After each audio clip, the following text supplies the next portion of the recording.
Funny thing is, we don't really know for sure what kind of flag Henry Every really flew. An influential book from 1725, known as A General History of the Murders and Robberies of the Most Notorious Pirates, claims that Henry Every flew a black flag along with the St. George's Cross. Now, while the book itself is under a lot of scrutiny from scholars as to how exactly accurate it is, the claim about the St. George's Cross may well be true.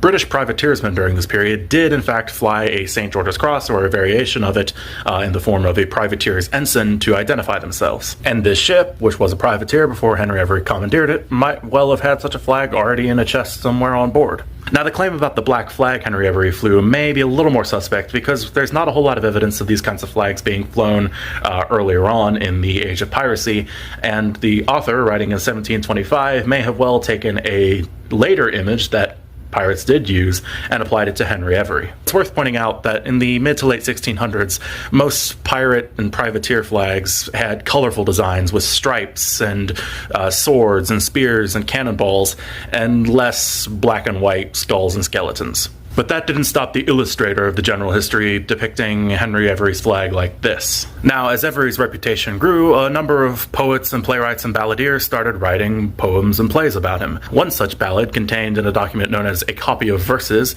features an anonymous author speaking as Every himself. And in his poem, he has Every say the following line. And it goes a little like this. "For shivelages of gold in a bloody field, environed with green, now this is my shield." Now, the shield described may be a reference to the noble Welsh Every family, but since there's no real evidence linking Henry Every to this family, it's probable that the balladeer here is just doing the 17th century equivalent of 2 seconds of Googling and coming up with a connection that didn't exist. However, elsewhere in the ballad, Every says that he flies a bloody flag to threaten his prey with no quarter. There's also a line about Every flying the St. George's Cross. "I arm the St. George in his colours I wear, good quarters I give, but no nation I spare." Now, while this is from one of the least trustworthy kinds of sources you could possibly ask for, it may count towards evidence that Henry Every did in fact fly the St. George's flag. So, where does this design come from?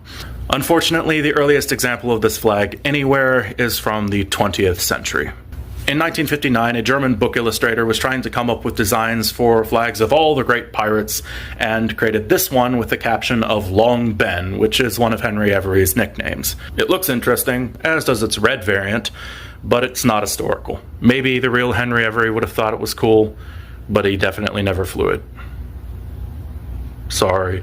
Like and subscribe for more, ye dogs!